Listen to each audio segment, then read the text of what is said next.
Assalamualaikum warahmatullahi wabarakatuh. Apa kabar teman-teman semuanya? Mudah-mudahan dalam keadaan sehat walafiat. Hari ini saya akan memberikan tutorial tentang uji hipotesis mengenai proporsi populasi menggunakan Minitab. Selain rata-rata dan varian yang biasa kita lakukan pengujian, ternyata proporsi banyak dikaji di dalam berbagai bidang untuk pengambilan kesimpulan. Misalkan saja, manajer produksi berkepentingan untuk mengetahui proporsi produk cacat yang dihasilkan dari lini produksi. Atau, para politikus dari partai tertentu yang sangat ingin mengetahui berapa persen proporsi penduduk yang akan memilih di dalam pemilihan umum. Semua ini akan kita bahas karena berhubungan dengan yang namanya proporsi. Di dalam pengujian proporsi, kita akan bagi menjadi dua, yaitu kita akan menguji menggunakan proporsi satu populasi dan juga pengujian proporsi berhadapan dengan dua populasi. Yang akan kita bahas pertama yaitu pengujian proporsi satu populasi. Dalam suatu uji hipotesis mengenai proporsi dari satu populasi, kita akan menguji hipotesis 0, apakah proporsi suatu populasi sama dengan suatu nilai tertentu atau tidak. Biasanya, proporsi ini kita simulkan dengan P, dan nilai dari proporsi yang kita tentukan itu disebut dengan P0. Sehingga kita punya rumusan hipotesis di mana H0-nya adalah P sama dengan P0 dan H1-nya adalah P tidak sama dengan P0 atau P lebih dari P0 atau P kurang dari P0. Ini semua tergantung dari kasus yang kita hadapi. Atau ini semua tergantung dari permasalahan yang akan kita lakukan pengujiannya. Dengan statistik uji yang akan kita gunakan, khususnya ketika kita akan menggunakan program Minitab, maka statistik uji yang digunakan adalah seperti ini, di mana X adalah banyaknya kejadian, N adalah ukuran sampel, P0 adalah nilai proporsi yang diujikan, dan Q0 adalah satu min dari proporsi yang kita punya. Sebagai contoh, kita punya suatu kasus berdasarkan tim sukses dari seorang calon bupati di daerah X. Dia menyatakan bahwa proporsi populasi pemilih yang akan mendukungnya dalam pemilihan bupati di daerah tersebut lebih dari 50%. Untuk membuktikan pernyataan tersebut, maka suatu lembaga survei melakukan kajian dengan mengambil sampel acak sebanyak 20 pemilih. Dan ternyata ada sebanyak 110 orang dari sampel tersebut memilih dan mendukung calon bupati tersebut. Dengan kasus tersebut, ujilah dengan taraf keberatan 5%, apakah pernyataan dari tim sukses dari calon bupati tersebut benar? Nah, di sini kita akan mencoba menggunakan yang namanya uji satu proporsi menggunakan Minitab.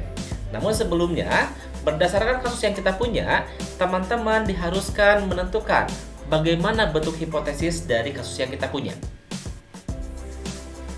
Berdasarkan contoh kasus di sini, maka kita punya hipotesis nolnya adalah P sama dengan 0,5. Jadi, dalam hal ini, kita punya nilai P0-nya adalah 50% atau 0,5. Ini yang akan kita ujikan. Sehingga, kita punya H0-nya adalah P sama dengan 0,5 dan H1-nya adalah P lebih dari 0,5. Kenapa lebih dari 0,5? Karena ada pernyataan yang menyatakan bahwa proporsi populasi pemilih yang akan mendukungnya dalam pemilihan bupati di daerah tersebut lebih dari 50%. Sehingga dapat kita simpulkan ini adalah merupakan dugaan dari tim sukses bupati tersebut. Oleh karena itu, H1-nya kita sebutkan sebagai P lebih dari 0,5 atau P lebih dari 50%. Berdasarkan kasus di atas, kita mempunyai data bahwa N-nya 200 dan X-nya adalah 110. Dengan menggunakan alfa 5%, kita akan melakukan pengujian hipotesis berdasarkan kasus tersebut.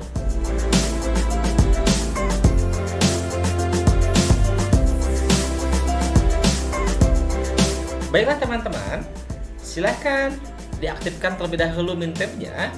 Kemudian kita akan melakukan yang namanya pengujian berhadapan dengan satu proporsi populasi. Caranya adalah klik start, pilih basic statistik, Kemudian pilih yang namanya satu proporsi.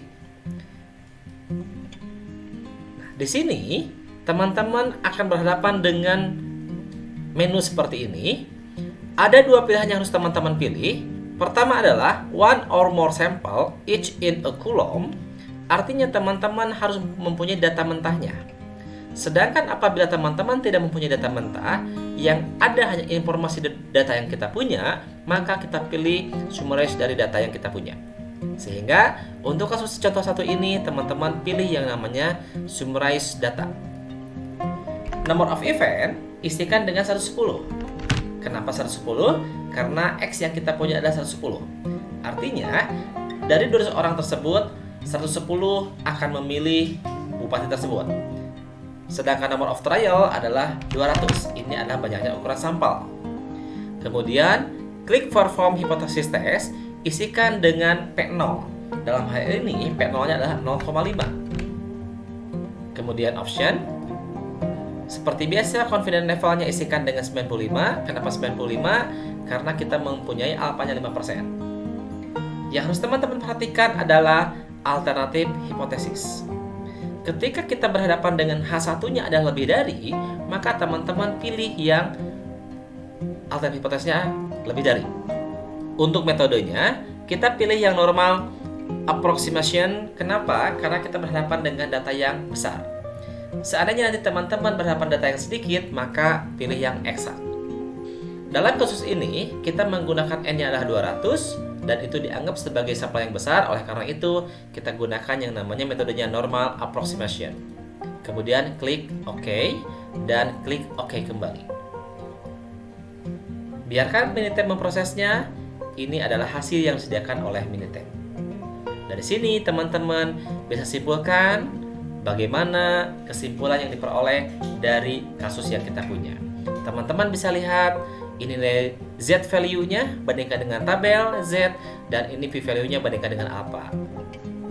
Ini adalah hasil perhitungan menggunakan Minitab, di mana kita mempunyai hipotesis adalah P sama dengan 0,5 untuk H0-nya dan P lebih dari 0,5 untuk H1-nya.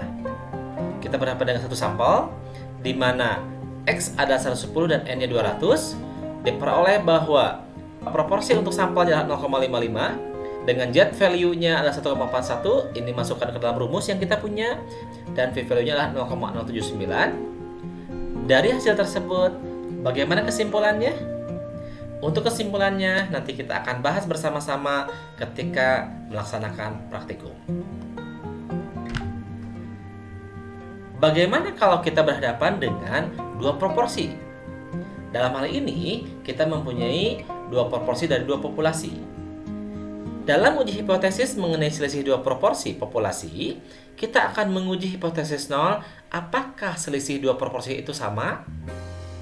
Sehingga kita punya rumusan hipotesis yaitu H0-nya P1 sama dengan P2. Artinya, proporsi untuk kelompok 1 sama dengan proporsi untuk kelompok 2. Atau dengan kata lain, proporsi untuk populasi yang pertama sama dengan proporsi untuk kelompok yang kedua. Dengan H1-nya ada 3 kemungkinan. Apakah tidak sama dengan, lebih dari, atau kurang dari? Ini pun kembali tergantung kepada permasalahan yang akan kita hadapi.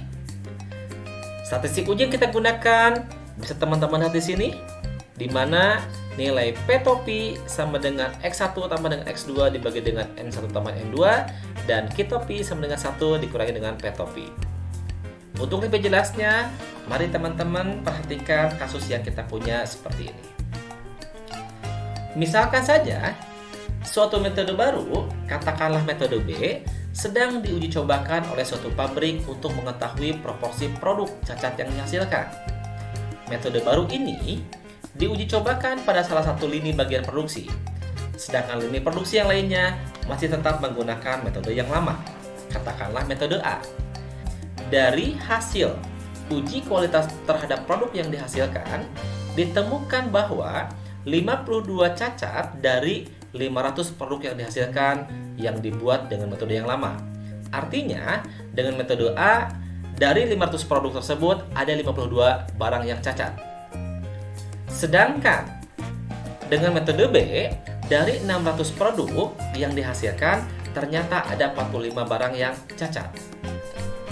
Ujilah hipotesis dengan taraf keberhasilan 5% untuk mengetahui apakah metode baru dapat menurunkan proporsi produk cacat yang dihasilkan secara signifikan.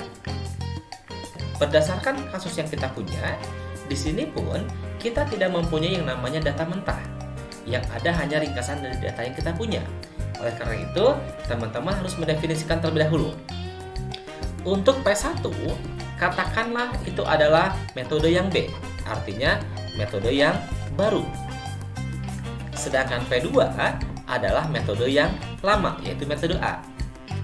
Dari metode B diperoleh N-nya adalah 600 dengan banyaknya yang cacat sebanyak 45. Sedangkan metode A dari 500 yang dihasilkan ada 52 yang cacat. Dengan alfa 5%, maka teman-teman harus menguji apakah metode baru dapat menurunkan proporsi produk cacat yang dihasilkan secara signifikan. Teman-teman di sini harus mengetahui dulu bagaimana rumusan hipotesisnya. Berdasarkan kasus yang kita punya, karena proporsi yang pertama adalah metode B dan proporsi yang kedua adalah metode A, maka hipotesis yang kita punya adalah P1 sama dengan P2 H0-nya dan H1-nya adalah P1 kurang dari P2. Kenapa kurang dari P2? Karena ada clue di sini bahwa metode baru dapat menurunkan proporsi produk cacat yang dihasilkan. Oleh karena itu, P1-nya harus kurang dari P2. Dengan cara yang sama, kita akan menggunakan yang namanya Minitab untuk menguji permasalahan yang kita hadapi.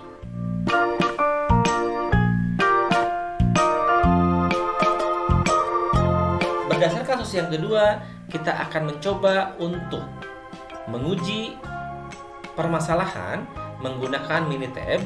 Langkah-langkahnya sama dengan yang pertama, yaitu klik start, kemudian basis statistik, pilih oleh teman-teman adalah 2 proporsi.